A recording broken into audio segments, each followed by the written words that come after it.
So, okay, can you all hear me clearly? Yes. Yeah. Okay. Okay. Perfect. Great. Hello. Good afternoon, everybody. Good morning for some of you. Good evening for some of you, wherever you are. Welcome to this webinar, where we will be trying to find some answers to the question on how can we sustain the clean air post COVID-19.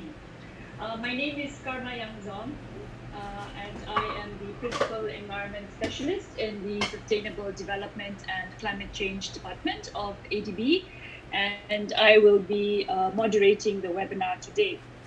So today I am proud and very happy to present an all-female panel. We have, and I will introduce them to you now. First, we have Miss Denise San Valentin. She is the Program Management Officer from the Climate and Clean Air Coalition Secretariat in Paris. Denise coordinates the CCAC initiatives covering the transport sector, fossil fuels, and hydrofluorocarbons. And she's also the focal for engagement of CCAC activities in Asia. She has 17 years of experience on international environmental management programs at the national, regional, and global levels. Before she joined CCAC, she also worked in the Department of Environment and Natural Resources in the Philippines here, which is her home country. So welcome, Denise. Next, we have Ms. Dang Espita Casanova. Dang is the program manager for Clean Air Asia, who is our neighbor actually here in ADB in Manila. She has worked on environment chemistry and pollution management for more than 10 years. She currently oversees strategic planning and program development, focusing on capacity building of governments for air quality management.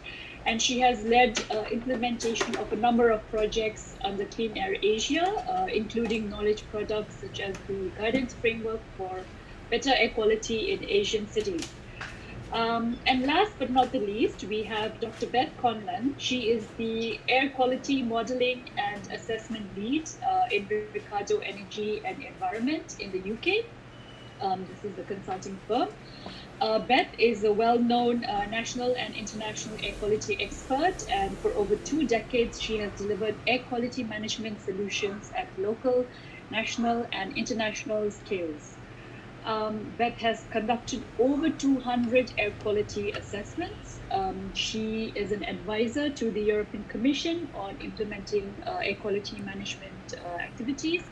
And she also sits on the advisory panel for a number of committees in the UK government. So a very warm welcome to our three panelists. And without any further delay, I would like to move on to the first part of the webinar, where we will look into the relationship between COVID-19 and air pollution. And for this, I would like to invite Denise to give her presentation. Denise, over to you.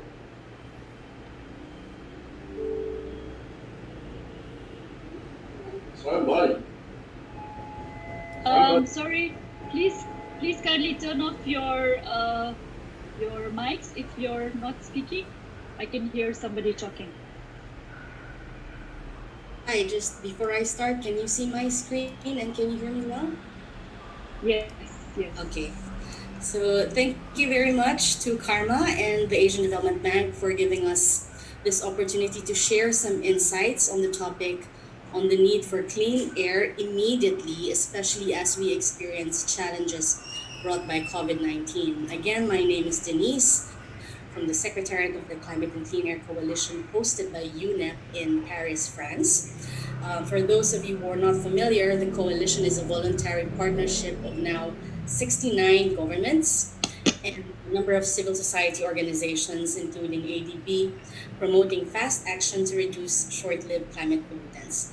So the main message of my presentation today is that studies are showing that air pollution is putting people further at risk during COVID 19, and that there is indeed a need to improve air quality as part of the post COVID recovery.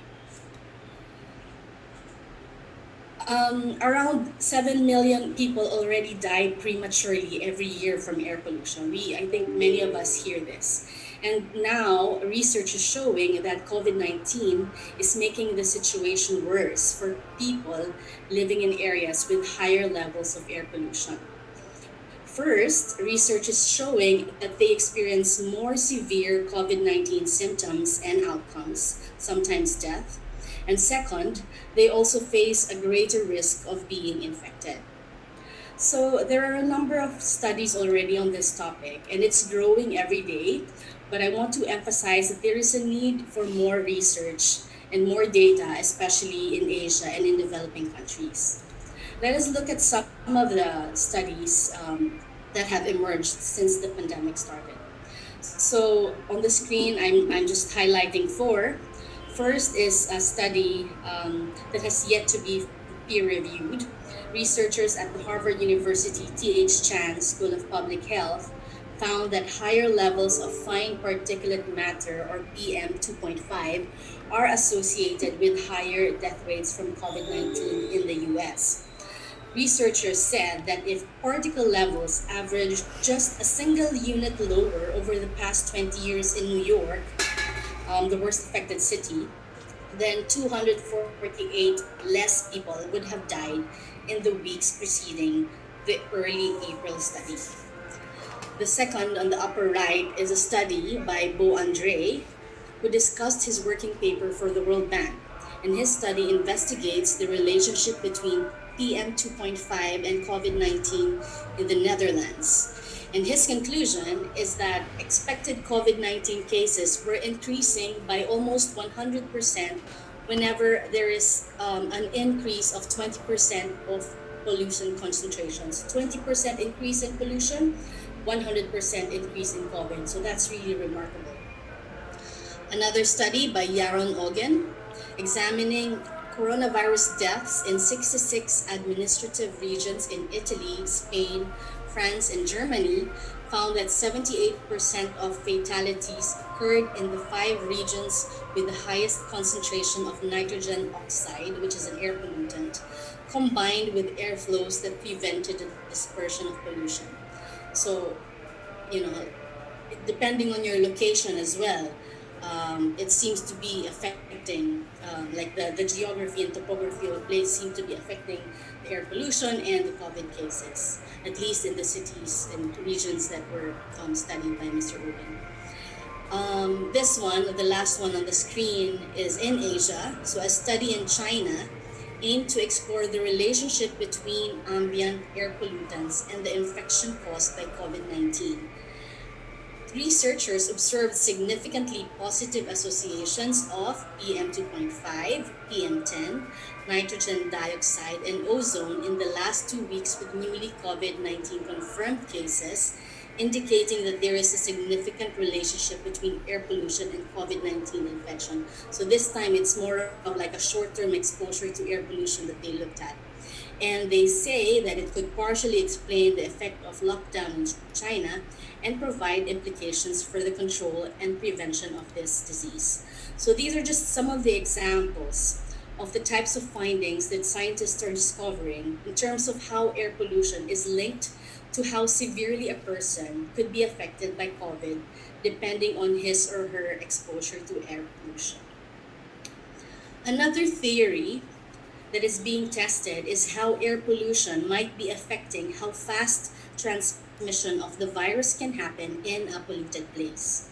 So, in this study on your screen, scientists concluded that rapid COVID 19 infection spread observed in selected regions in northern Italy is supposed to be related to PM10 pollution due to airborne particles being able to serve as carrier of pathogens. So what this is suggesting is that if a person, for example, with COVID coughs, and then the virus can attach itself to, pretend this is PM10, and the virus can attach itself to the particulate matter 10 that's floating in the air. And if that is inhaled by a healthy person, then, you know, sorry, you're going to get COVID, seems like.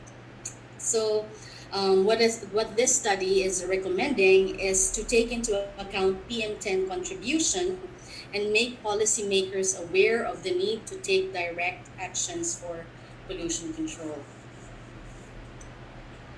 Now, moving on. Let me warn you further by looking at how vulnerable populations in Asia could be. As mentioned, we don't have lots of studies yet in Asia, but we can already expect how much Asia will be affected. Air pollution, as many of us already know, is the deadliest environmental risk humans face. Those exposed to high levels of pollutants can experience increased mortality from things like stroke, heart disease, lung disease, and cancer. So, to begin with, air quality in Asia is already bad before COVID.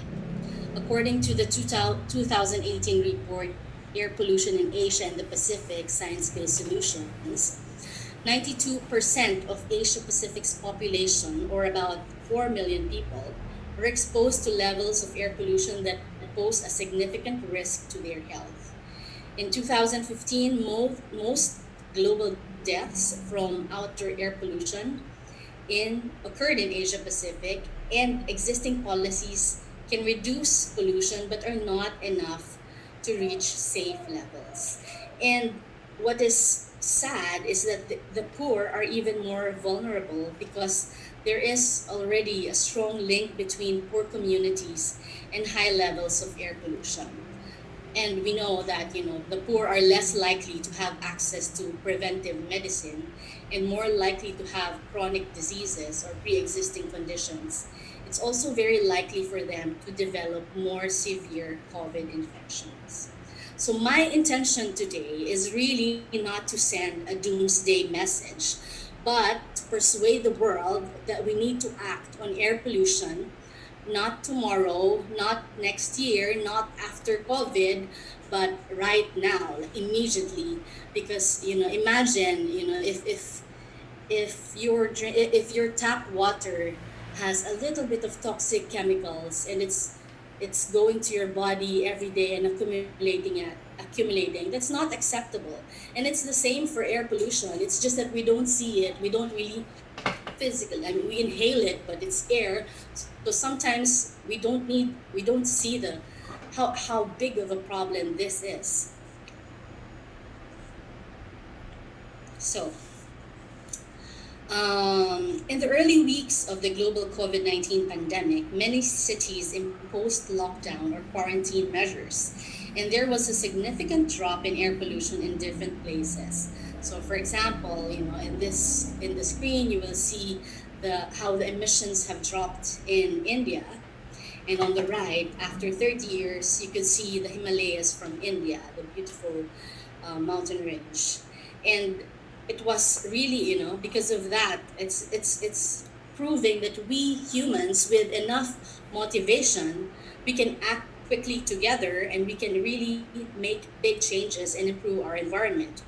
Now, air quality in these places is almost back to usual. So this is also proof at how business as usual is damaging our planet also very quickly. The good news is that there are solutions. We know what to do, the benefits they will bring. We just need enough will to make them happen.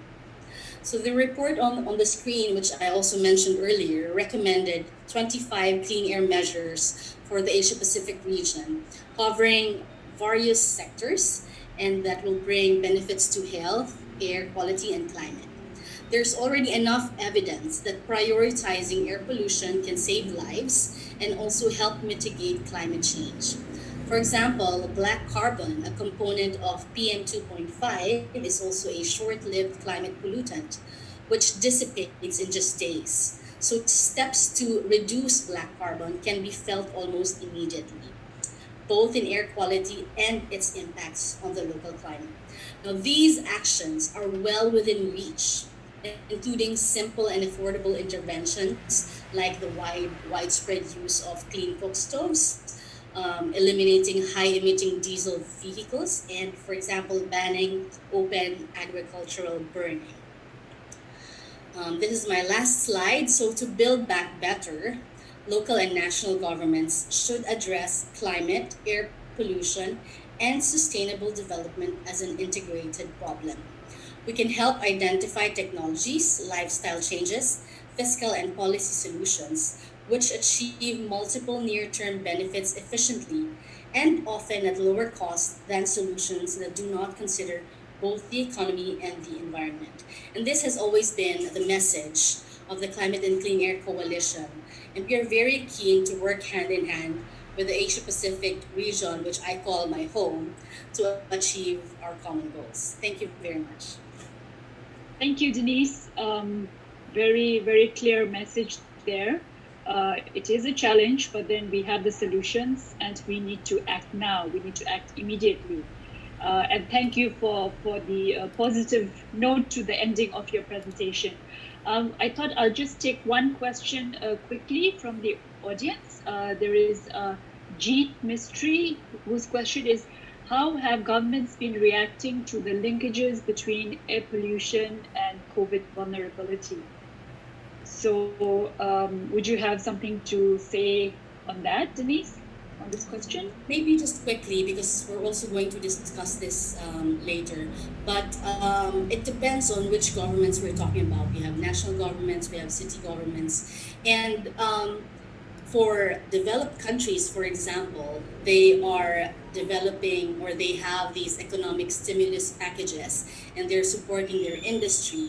And we've been working with some of them to ensure that they incorporate climate and air pollution in their recovery packages. But there are also developing countries that are really struggling with COVID. They have a lot in their hands. The challenges they're facing are very difficult.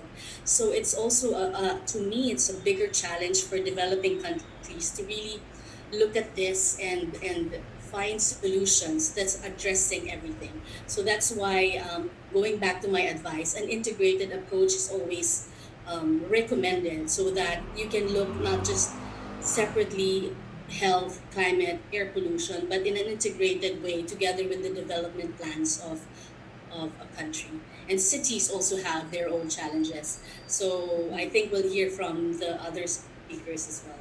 Yes, right. Thank you, Denise. That's right. It is like a cross-cutting issue, so we need to look at in a holistic manner.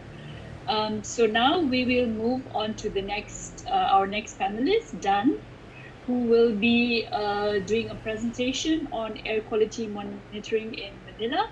And I think many of us, like myself, who live in Manila, we are all very keen to understand what the impact of the lockdown has been on air quality. Dan, over to you. Thank you, Karma. Just checking also if everyone can see my screen and hear me okay. Yes, I can hear you and see your screen. Thank you. So good afternoon, everyone, and thank you also to the Asian Development Bank for having us present. Sorry, Dang, but I don't see your. Do you see her video, Denise? I don't see Dang. Oh, okay, there you are. Sorry. Okay, thank you. Thank you, Karma. So thank you once again to ADB for having us in this very insightful session. And also to those who are not familiar with Cleaner Asia yet, we are an international NGO established by the World Bank, ADB, and USAID in 2001, and has been working in improving air quality in cities across the region for almost 2 decades now. We are a member of a UN formed partnership of more than 250 partners and operate as well country networks across the region, including Indonesia, Malaysia, Nepal, Philippines, Sri Lanka, and Vietnam. So this afternoon, and I would like to thank Denise for setting the scene and providing an overall picture of air quality in the region. So this afternoon, I would like to share the work that we do at the city level specifically the Asia Blue Skies program, which is an initiative supported by 3M and implemented in partnership with the city government of Manila, particularly the Department of Public Services and other city agencies. Now, the Asia Blue Skies program is a 5-year program which aims to strengthen the capacity of Manila City in air quality management through the development of a clean air action plan, as well as the other component of the program is supporting Delhi in India in identifying and implementing sector specific measures through action planning as well.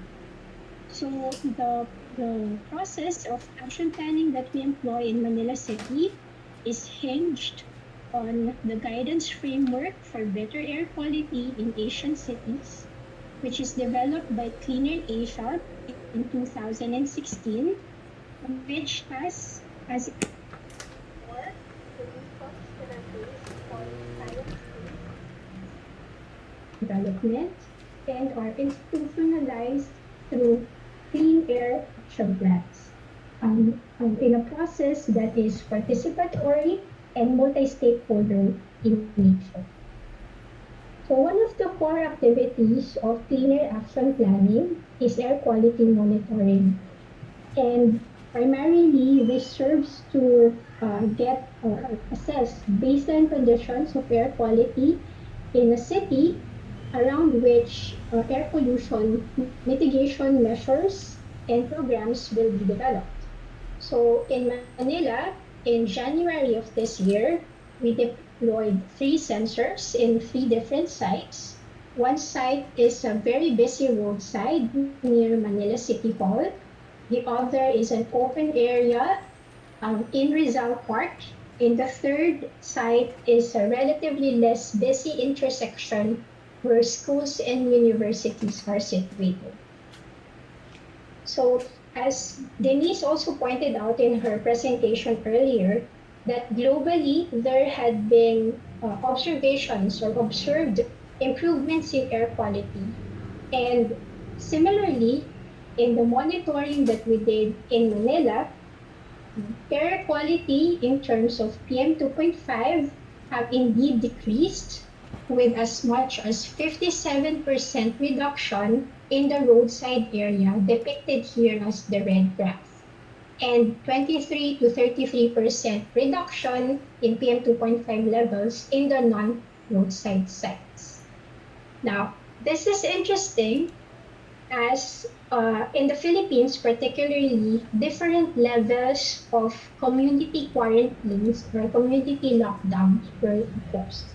So we can see here that pre-ECQ levels in the roadside and non-roadside sites are evidently elevated. And when the ECQ period was implemented, it started to fall down. But there had been observed increases when the community lockdown started to ease up until we arrive at the most relaxed form of quarantine, which is the general community quarantine.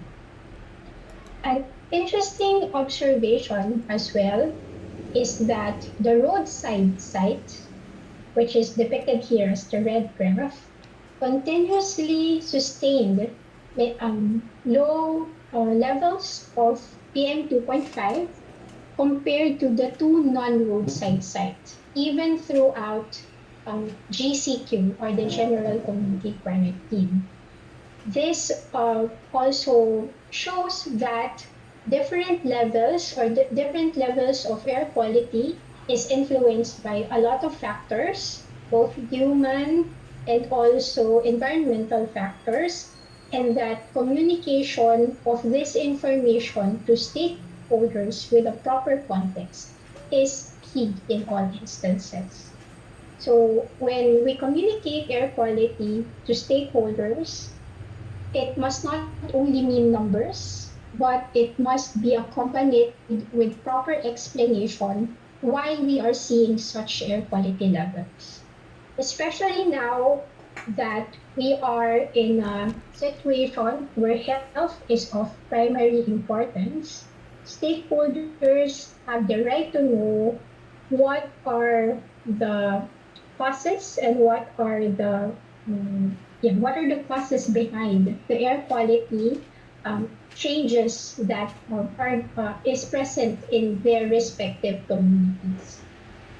So in this particular situation as well, that we are in a pandemic and that action is needed to further sustain air quality improvements, what we want to convey are messages that would prompt urgent and sustainable action from the part of the policy and decision makers to be able to contribute to building more equitable, sustainable, as well as robust systems, even post-COVID. So as Denise said earlier, while we are seeing the situation as an opportunity to act, it's also important that we plan for longer term measures and sustainable ones to be able to uh, veer away from Bluetooth the mode. old normal that we were used to.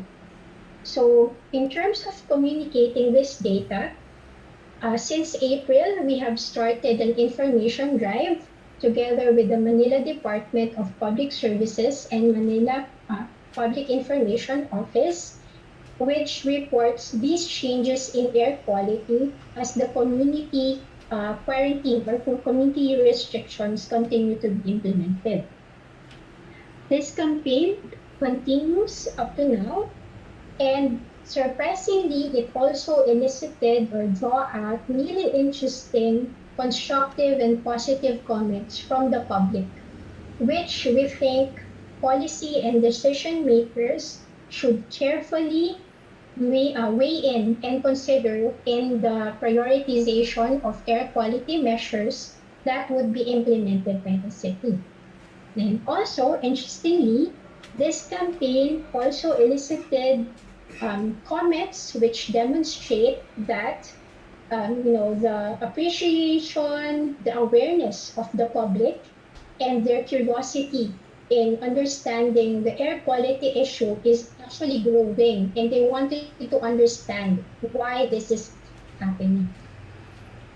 So to be able to provide stakeholders with a better or more in-depth context on the air quality data, activities that would support or supply additional information and explain prevailing conditions around the monitoring sites can be done or executed.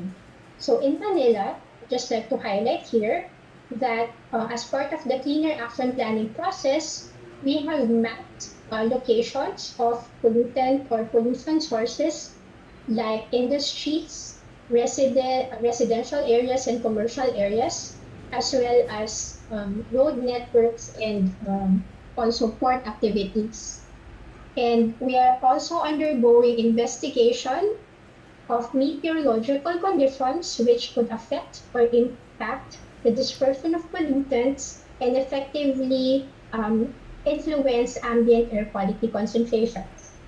And moreover, as part of the cleaner action planning process as well, we are collecting ancillary data such as traffic counts and also data on health outcomes, which would further support the air quality monitoring activities. Now, these kinds of information could provide answers to questions like why is air quality in the roadside sites remain low in spite of the easing of quarantine measures in the city? So further investigation would tell us, for example, that among the three sites, the roadside site is actually where strict road traffic measures are being implemented, or the roadside site is where, for example, dispersion of pollutants is most influenced by meteorological conditions. So having this information is very crucial to communicating the proper context and meaning of the air quality data that we gather. And further, I'd like to emphasize that we will not be able to do this in-depth investigation and assessment of air quality data if not for the very supportive partners that we have in Manila and really making us understand the local prevailing conditions in the city. So Sorry, this someone has knowledge, their mic on. Can you please turn it off? I can hear a gentleman in the background talking. Please turn off your mic. Thank you. so this knowledge and information on air quality and local context can be used to put up or develop visualizations such as this, where we have known that, for example, in Marikina City, where we developed this emission map, we have known that areas with the highest concentrations of air pollution are areas where schools, hospices, and passenger terminals are actually located, meaning it is where people are most exposed to. And further, we have also known that, for example, in the same areas where air quality is highest, there is a high incidence of morbidities and mortalities related to air pollution as well. So this means that consolidating such information would be very helpful for policy and decision makers to craft programs and initiatives and provide urgent to this particular areas, for example. And in the context of cleaner action planning, these actions are institutionalized and mainstreamed in the city's development plans. And in that way, we are ensured that there would be opportunities or mechanisms that these actions and programs will be supported, not only in a short time, but in a longer time. So this is my last slide, and this just summarizes the work that we do in the region, working with working very closely with governments at the national and cities level in identifying key leverage areas where support and urgent action and technical assistance is needed. Now, I'd like to end my presentation noting that the air quality gains that we are witnessing right now as an unintended result of the pandemic would be short-lived if we do not put sustainable and well thought of measures at the core of development planning and recovery efforts. So here, cleaner action plans provide that opportunity as a strategic entry point to put air quality and climate action at the very top of development agenda. And further, since governments remain to be at the forefront of realizing near and short-term recovery efforts, we should emphasize and support them to make sure that these efforts are science-based, collaborative, and integrated, as what Denise mentioned earlier, that would work towards pathways for emission reduction and mitigation of air quality and climate change. Now, as a last note, I would like to also emphasize that uh, leaving the work with governments won't do the trick. And so stakeholders, be it academe, civil society, or private sector, should be able to support with capacity building and also outreach and communication and information and stakeholder engagement. And this is also the line of work that Cleaner Asia will continue to do so in the region. So with that, I'd like to end my presentation and would accept questions from. Thank you. Thank you, Dang. It's great to see all this good work that Clean Air Asia is doing. And I'm personally very happy to see the improvement in air quality during the lockdown. So this should give us some lessons going forward. And then I think we'll just hold on to some of the information that you've presented, and we'll talk more about it later during the panel discussion. So now I think before we take questions, let's quickly move on to Beth's presentation. And then after Beth's presentation, if we have time, we'll take one or two questions. So now, from understanding the situation in Manila and in Asia, we will move on to the situation in Europe and learn from Beth on what the air quality impacts have been from the lockdowns in Europe. Beth, over to you. Thank you.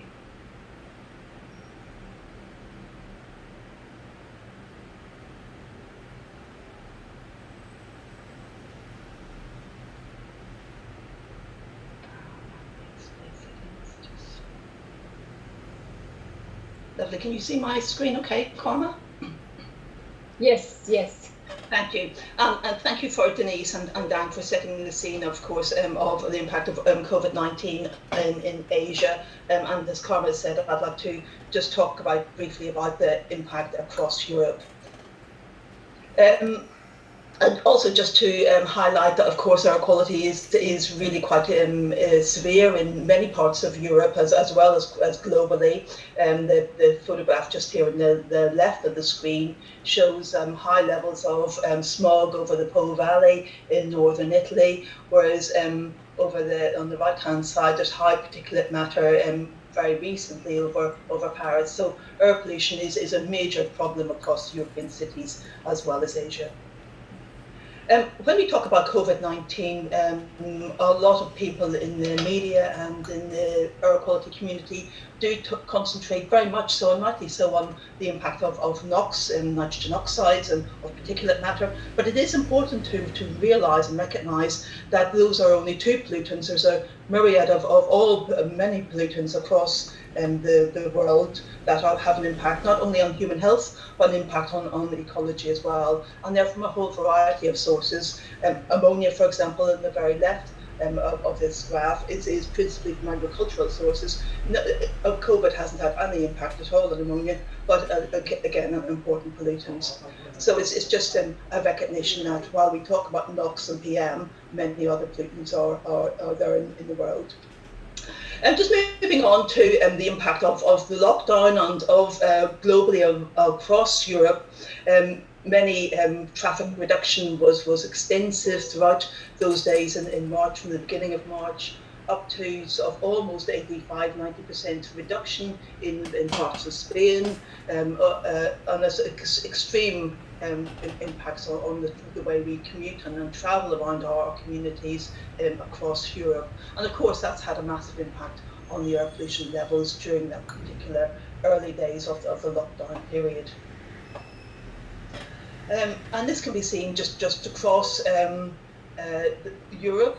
There's this just from the impact from space of nitrogen dioxide, over 50% reduction in many parts of Europe, in Milan, Paris, Madrid, and all of these cities across Europe had much reduction in nitrogen dioxide during those lockdown periods from pre March, April to later on in this year.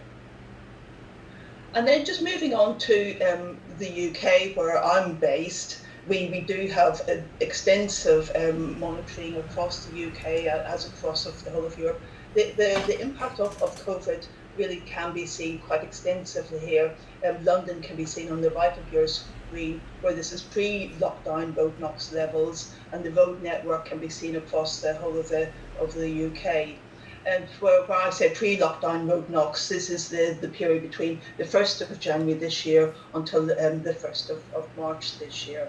And just you can see the impact post-lockdown, and lockdown where we what I mean there is that where there was real quite strict restrictions of activity, no going away from your home, apart from shopping or going to, if you're an essential key worker, you were allowed to work away from home. So there was a massive reduction in traffic activity and hence you get a 70% reduction in road NOx in the London area. These changes in concentrations on nitrogen dioxide, just on the left of your screen, can be seen across the UK, as can be seen across many countries across Europe, where you do have, from the 1st of March, a period of social distancing, and then on the 24th of March, this period of lockdown, and concentrations, taking into account meteorology in this case, can be seen quite severely here, where there's really quite dramatic reductions in the nitrogen dioxide concentrations that are measured. Ozone on the counter here on the right-hand side of the screen, because of the photochemistry interaction between the two pollutants, actually does the opposite. We can see extensive increases in nitrogen, or ozone concentrations across the UK during that period of time. So the impact on Europe more widely, in terms of particulate matter, is a bit more difficult to discern. Nitrogen dioxide was quite evident what was going on. Particulate matter has many sources, and therefore it's more difficult to see the impact of the lockdown periods and the travel restrictions on that particular pollutant. PM10 reductions were observed only in Madrid and Barcelona, where there was very, very severe restrictions in terms of travel activity. However, in many other selected cities, London, Paris, Milan, Berlin, this period of lockdown in March and April were also associated with quite dry meteorological conditions, and there was not so much reductions in PM that were evidenced in those particular areas. In those, there was, because of the dry period, there was large nitrate formations within the atmosphere due to the remaining traffic and agricultural emissions. So therefore PM10 was secondary formations in the atmosphere, and the levels, we didn't see a dramatic decrease compared to the nitrogen dioxide levels. Oslo and Stockholm, again, a very dry period in those areas, so that's really masking the effect of the PM10 reduction. There was lots of dust emissions in Sofia and Budapest. Again, natural dust episodes originated from the nearby deserts, and hence we didn't, across Europe, see this extensive reduction in PM10 compared to the reductions in nitrogen dioxide that we did see.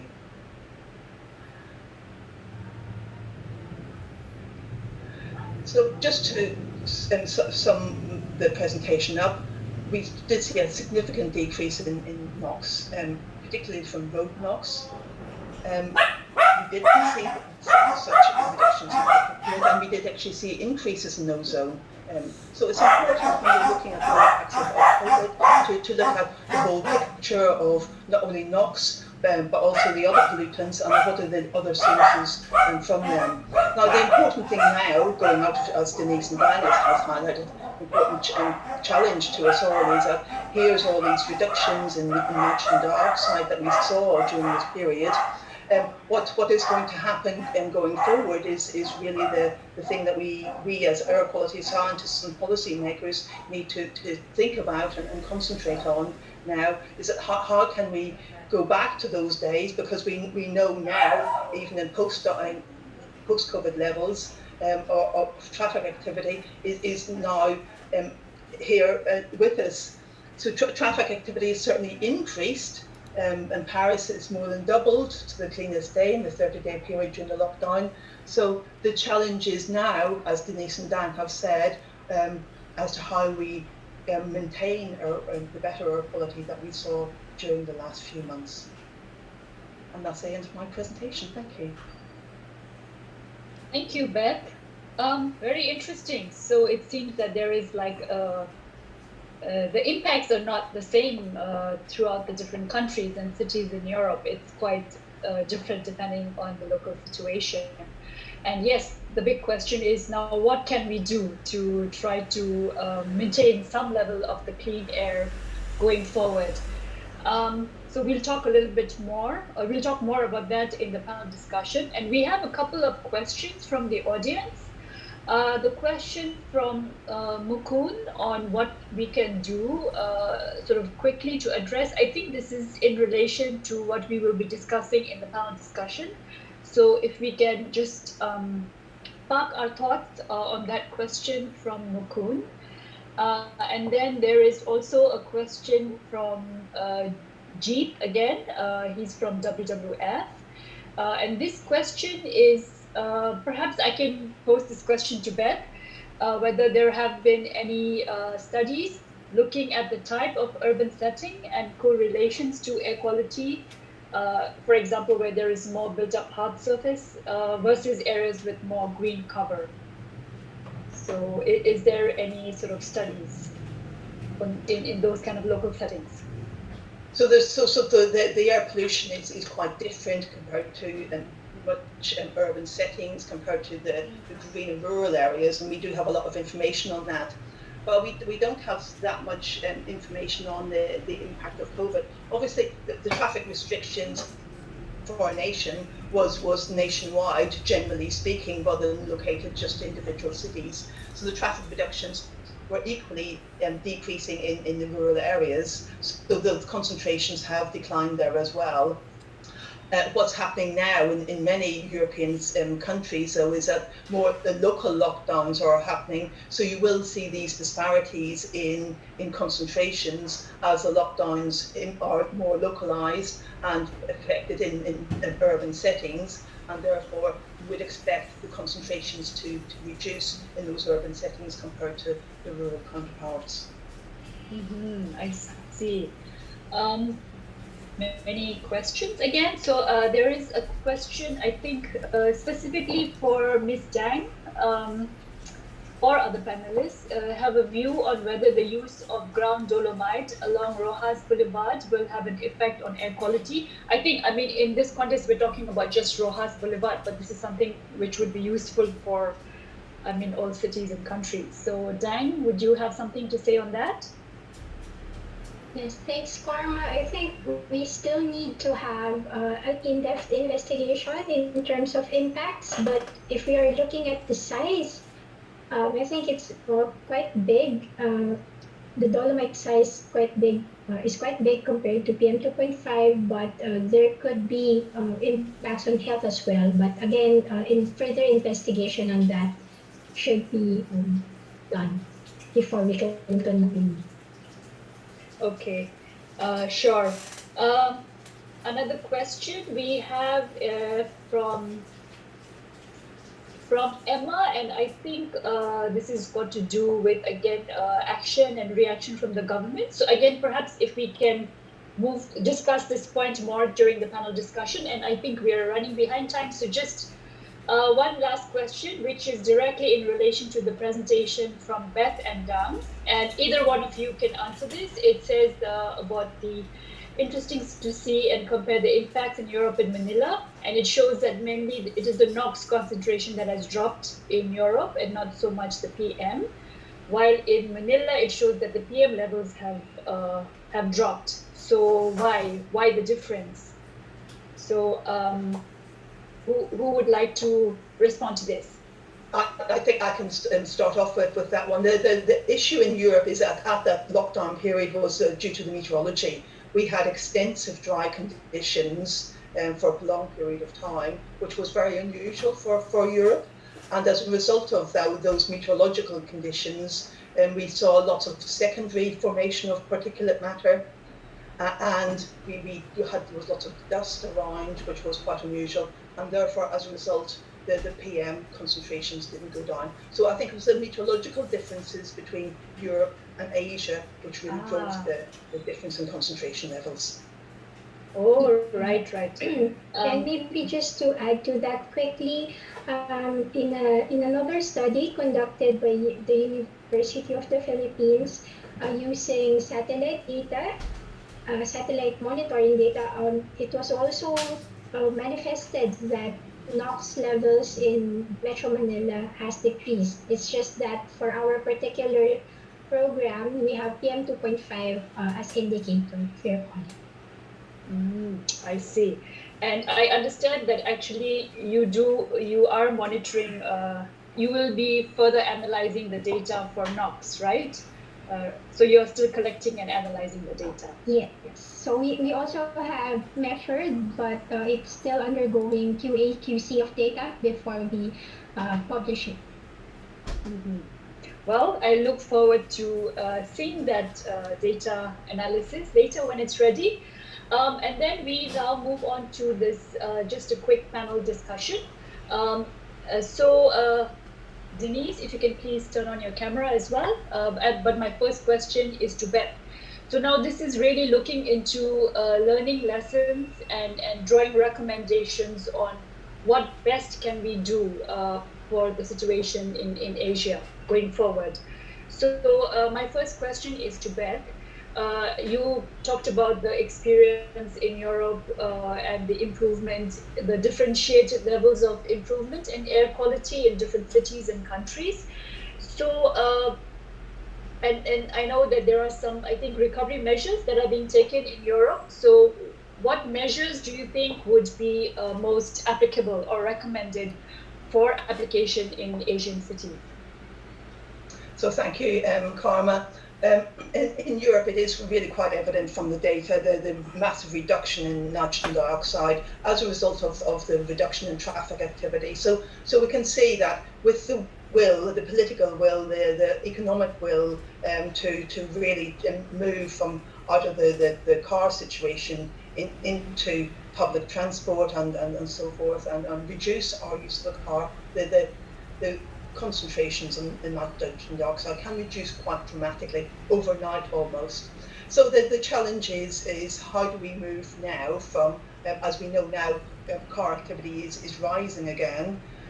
We do have a green economy, green recovery challenge across Europe, a big political drive to do that.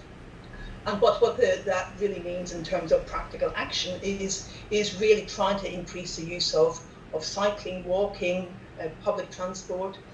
In many European cities, as a practical example, road capacity, road space is given up to pop-up cycleways, and they're being extensively used. And the government policy to increase that really is a massive shift.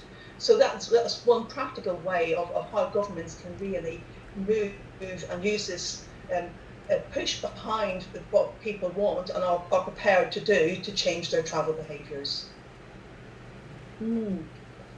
Thank you. So well, it's very encouraging to hear about this green recovery challenge, and that it seems that there is a very strong political drive, and there needs to be this shift and encouragement of more walking and cycling, and actually the change can be quite dramatic. And I do think that these are some measures which can easily be adopted in Asian cities. So thank you for those insights, Beth. Now I move on to Denise. So Denise, my question to you is, so after this pandemic is over, which we know it will be over, we just have to hang in there. There will be many governments as well as private sector organizations that will be in a rush to go back to business and try to make up for all, the loss of business, the loss of income, and try to accelerate growth. So in the process of doing that, what would you recommend that governments in Asia, and this could be national government or local government, what would you recommend? And also most important, what would you recommend that governments should not do? So it's what should governments do and not do? So if you can please share your thoughts on that. Thanks for the question. First, I want to stress that lockdown has reduced emissions from some sources only. Although there's in general better air quality, the emissions reductions only happened in some sources. For example, transport and industry. That has led to the blue skies, and it's not for everywhere. It's not everywhere, and it wasn't for all. And I also want to emphasize that air pollution was already improving in many places without closing down the economy. So, for example, in Paris, where I live right now, the pollution has gone down dramatically from 2009 to today, even without COVID. So the message I'm trying to say is we do not need COVID, we do not need lockdowns to clean the air and improve the environment. What we need, what governments and everyone needs to be is to be strategic and to have political will and will to act without delay. So, as mentioned earlier, and I just want to repeat my message, we recommend governments to consider integrated planning, which can identify actions that reduce emissions and achieve other development benefits. And it's not always easy. We need to put the common good of the people at the center of COVID recovery plans and economic packages. Right now, we are already hearing that due to COVID, some governments are delaying or planning to delay implementation of policies or regulations that were initially developed to address air pollution. So this is something that definitely we do not advise because it's putting the health of your citizens at risk. What we are suggesting is to consider air pollution and climates when governments are deciding on their COVID responses and recovery plans. So, for example, looking at the city or looking at the country by finding where the highest PM concentrations are, then governments can already identify the communities that are likely to be more vulnerable or affected by COVID. So, that's one way. Another way to do it is if countries already have ongoing projects which are happening anyway with or without COVID, such as these constructions of roads, etc. And going back to Beth's suggestion on looking at the transport sector and governments to rethink how they design it. Maybe they should design good and bike lanes that will protect people, or better and wider pedestrian lanes where people can exercise social distancing and avoid using their cars, which will also ease traffic congestion and be good for the environment in general. So there have been many calls to include climate and air quality in stimulus packages when rebuilding economies. But as mentioned earlier, I understand that even though all economies are affected, the developing countries have even more challenges with the funding that they have.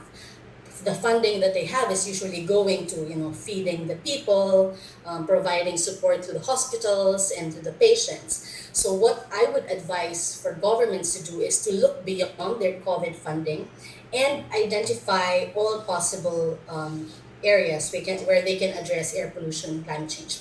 And lastly, to the private sector, you should know that air pollution is costing your business. According to research, air pollution is costing the global economy $225 billion each year in lost labor income. Also, studies are showing that poor outdoor air quality is affecting the performance of employees negatively. So, if you add COVID to that equation, you will have sick employees, and that's definitely not good for business. And because many of the sources of air pollution are also contributing to climate change, then just like governments, we also advise companies to invest in solutions that address both issues simultaneously. Well, thank you, Denise. Some very good thoughts and insights there. Yes, it is. The situation is definitely much harder in developing countries, especially in Asia. And this message towards the end about the private sector. So I think that is also very important for businesses to realize that to rush into business and just go back like normal is actually a short-sighted thing to do. So thank you for that. My last question to Dam now. So, in Asia, I mean, like we learned from the presentation in Beth, there is like differing situations from one country to another, and even from one city to another. And it's the same in Asia. It's very the variety of the climate, the terrain, everything is very different, and the capacity is also very different amongst the different governments. So, and of course, there are a lot of solutions out there, some of which Denise had mentioned in her presentation earlier, the 25 solutions. So, but of course, the same set of solutions, you cannot just apply it blanket to all countries, and different uh, national as well as local governments need to know how to filter out and find the solutions which are most applicable for their own local context and city. So, given this situation, how do you think can a national or a city government prioritize measures or activities to ensure that they don't go back to the pre-COVID situation of poor air quality? Thank you for that, Karma. So I think in same as the process that we have been applying when we are helping governments in the region to develop cleaner action plans, we emphasize on the assessment not only of needs but also of capacities of the different governments in terms of course, financial and technical resources as well. Because in this way, they would be able to target their actions and initiatives and really respond to what they would need at the specific period of time. Now, right now, especially that, as Denise mentioned, that we are all in the momentum to recover and build back better from the pandemic, we should be able to harness that opportunity to really assess what we can do with the resources that we have, especially for developing cities and countries in the region, and then design programs and initiatives around this. Now, actually, cities and governments, national governments do not have to start big or start drastically. But I think the low-hanging fruits or the actions that can be urgently implemented are just right at their doorsteps. This may not require huge amounts of resources, but when done in collaboration with stakeholders who are also part of the process, this can be actually implemented urgently. And I think we don't have to wait for that balloon of resources to come our way to do action, but we have to also be creative in also exploring mechanisms how we can work with others to achieve our goals. I think one example would be in terms of monitoring. So we all know that using reference instruments in air quality monitoring is the gold standard in generating air quality data. But in the advent of technologies for low to medium cost sensors, cities and countries could really make use of a combination of these approaches to be able to suit their needs, like their urgent needs. We don't have to wait for uh, full-on air quality monitoring system to be put up before we take action. Actually, so I think that's the overall message, and I think it's also important that we develop a roadmap for the actions that we do.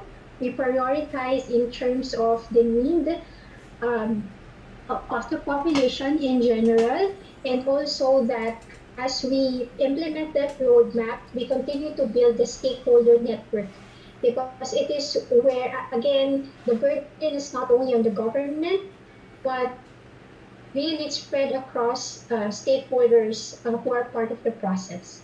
So, yes, that's it from me. Mhm. Thank you, Dan. Yes, I think it's very important. So the government's role will come in terms of formulating policies and programs, but ultimately everybody has a role to play. And in your presentation earlier, you had mentioned, you had talked about communicating with the public, and I think that is a very important part. And it's also very heartening to know that we don't need to go through all the the long step-by-step process in collecting the data, analyzing it, and now with technology, there is actually a lot of satellite data that's available where we can quickly get information on pollution levels. So that's very encouraging. Now I will take questions from the audience, and I'm just looking at the earlier questions that we received. From Mukund, the question is more on how whether we can address the air pollution problem in a quick manner without much difficulty. And I think you ladies have sort of partly answered that question, and I think the answer is yes, it is possible. But of course, I think it is sort of we have to take incremental steps. So, for example, shifting to more of cycling, walking. So that's one of the steps, and then moving on to industries. So I think you have already answered that since we have a lot of questions. So I'll move on to the next question. And I think this is again from Emma. This is a question from earlier, and this is specifically on the situation with the government of Philippines. So Philippines took quick action to implement the lockdowns, from which about 5,000 people died. Yet about 120,000 people die each year from air pollution in the Philippines. So it's great that positive steps are being taken, but why the disparity in level of action from government, given the relative seriousness of each issue? So I think it's more got to do with it's only when COVID-19 like government paid attention, but then there is this air pollution problem which is happening anyway all the time. So why the difference in attitude? I think that's the question. Dang, do you want to take that? It's a tough question. So thank you, Karma. I think not answering on behalf of the governments, but I think from our observation of working with them, there is still that opportunity really to improve on some, how they say, working ways and also mechanisms on how programs and initiatives are being implemented. So, for example, in particular, when we did a survey of needs in terms of capacity for air quality management, there is still like a wide disparity among governments, even across local governments, for example, on the specific topics that they want to learn more on. So it can be on air quality monitoring or health impact assessment. So I think that variation across the city governments would also tell us that there is a need to really ramp up and sustain capacity building for air quality action. And another thing that we've also observed is that in terms of implementation and planning, actually, of air quality and climate change actions, there is still opportunity to improve that integration, like from the local government and the national government. So further support is still needed in that respect, and as well as integrating actions from cross-city offices, for example. So we could still improve data collection, data management, communication, and even alignment of priorities and strategies. So I think from how we have learned from the governments that we work with, there is still a huge gap in terms of capacity building, and we would like to, of course, suggest and support that. Mm-hmm.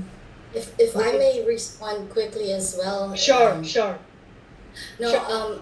I think, and not just the Philippines, but in many countries, I think, like when we hear numbers, 120,000 people die prematurely, it's very far away. The message is not really, it's not, probably, I'm not gonna be, part of that numbers dying. Right. Sometimes the communication is difficult, and with COVID, it's very real. We know people who have died or have had it, so it's very real to the people. So I think really public opinion matters. As mentioned earlier, people, the citizens of any country should not allow it. I mean, they should demand for safe levels of air quality in their country, because it's killing people, and that reality hasn't really hasn't really reached the people.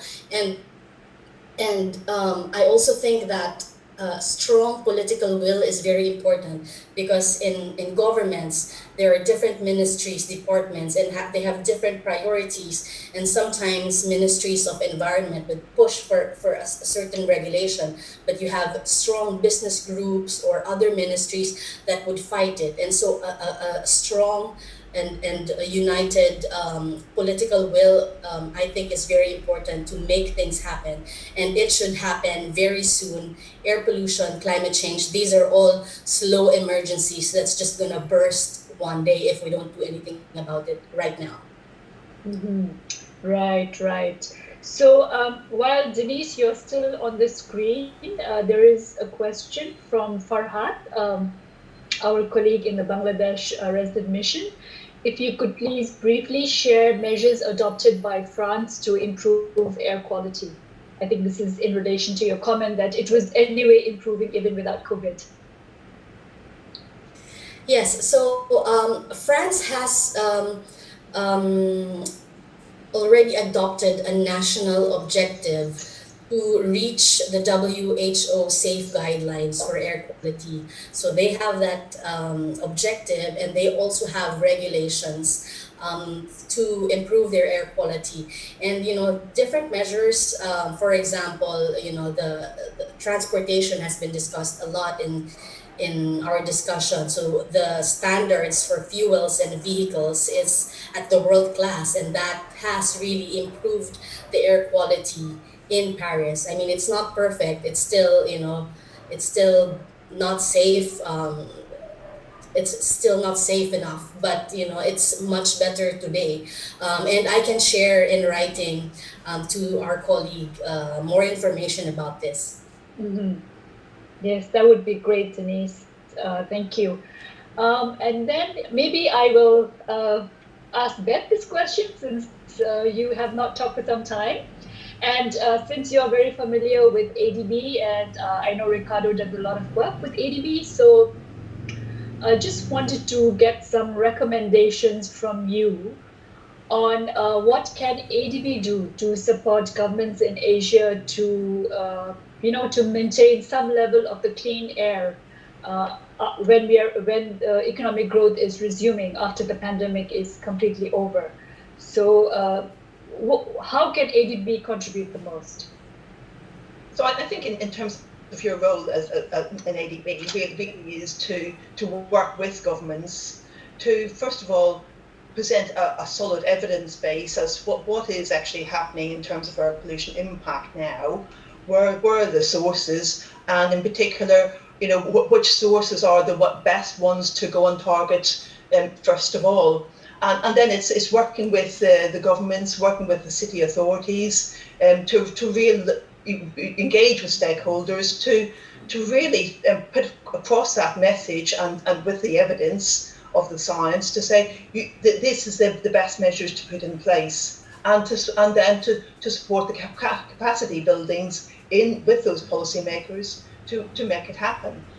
As we've said quite extensively, one of the challenges that we've got for the globe is engaging with our politicians and our communities to really take on board the seriousness of air pollution to human health. As we said before, if brown water came out of your tap, you wouldn't drink it.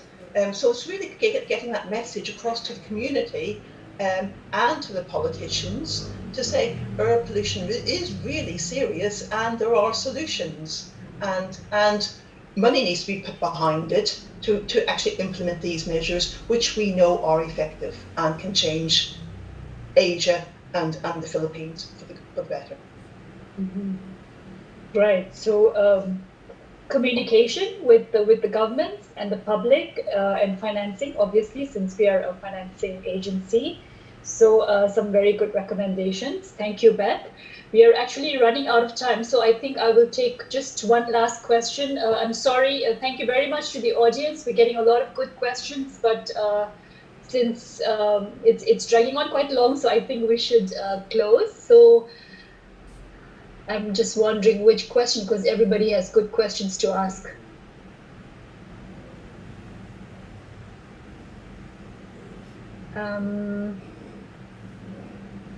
So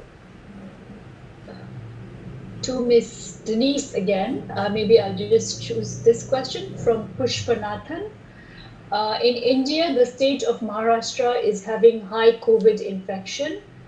If we consider that COVID virus will stick to PM10 or PM2.5 and get transmitted, since it's monsoon season, the chances of PM10 and PM2.5 concentration will be less.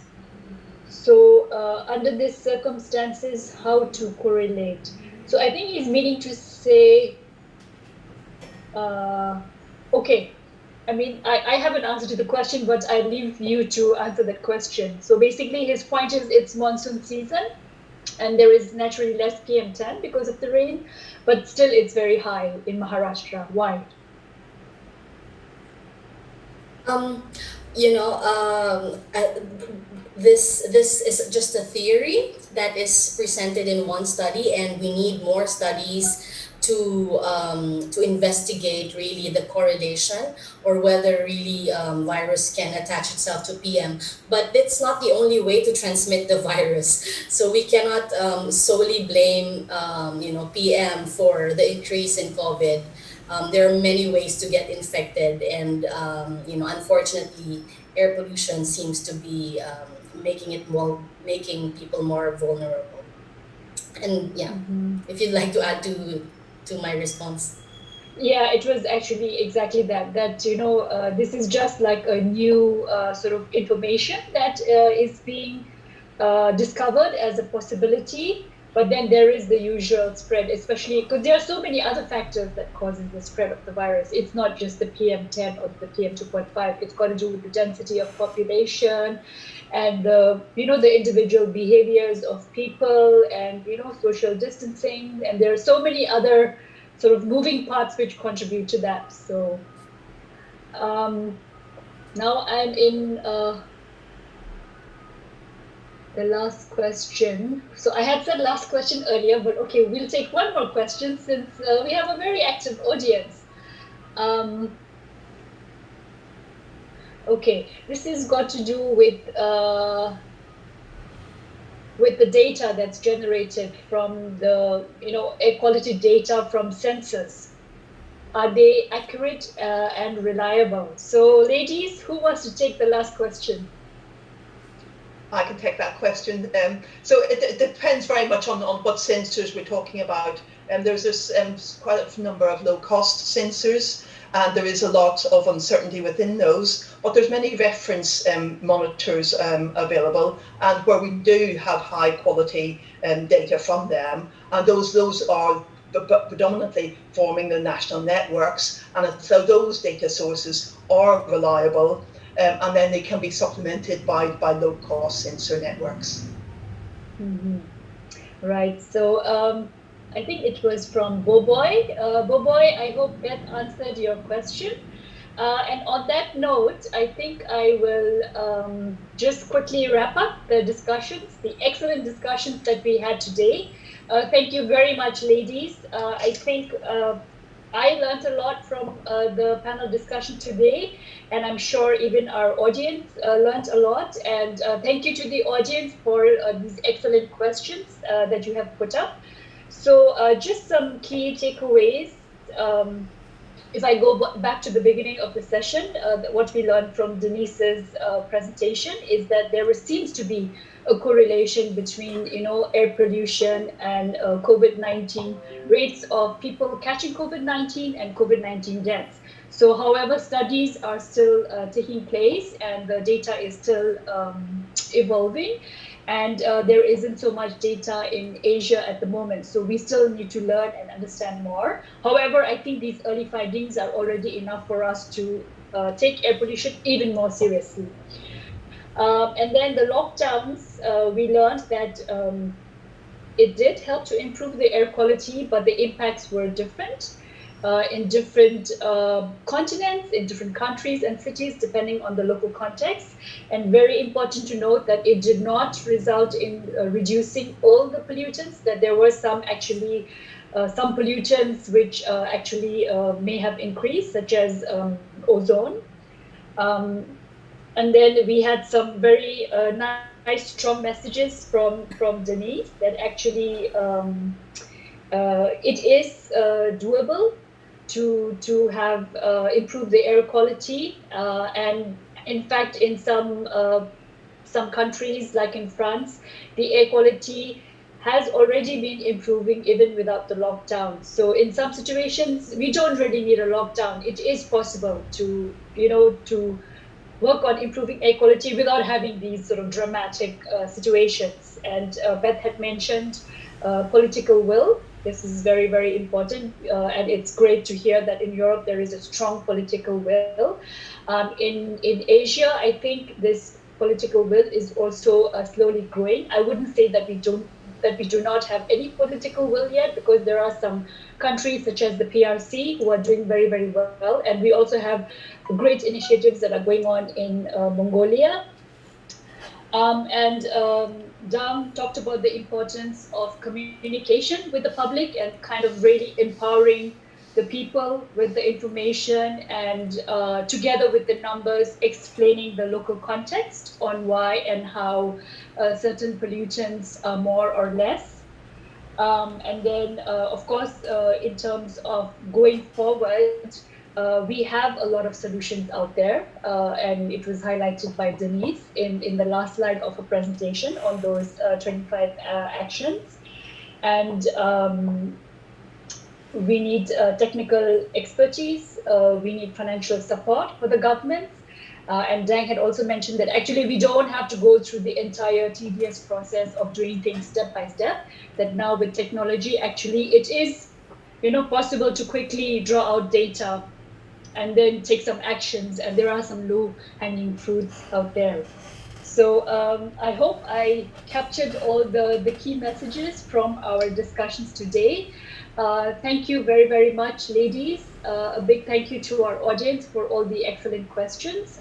And thank you to my colleagues who are working behind the scenes and prompting me. There, we have Chris, we have Chingai, we have Bogan, and Chinky. So thank you, everybody, and have a good day.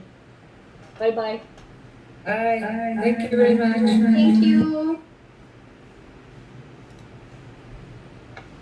Thank you, everybody.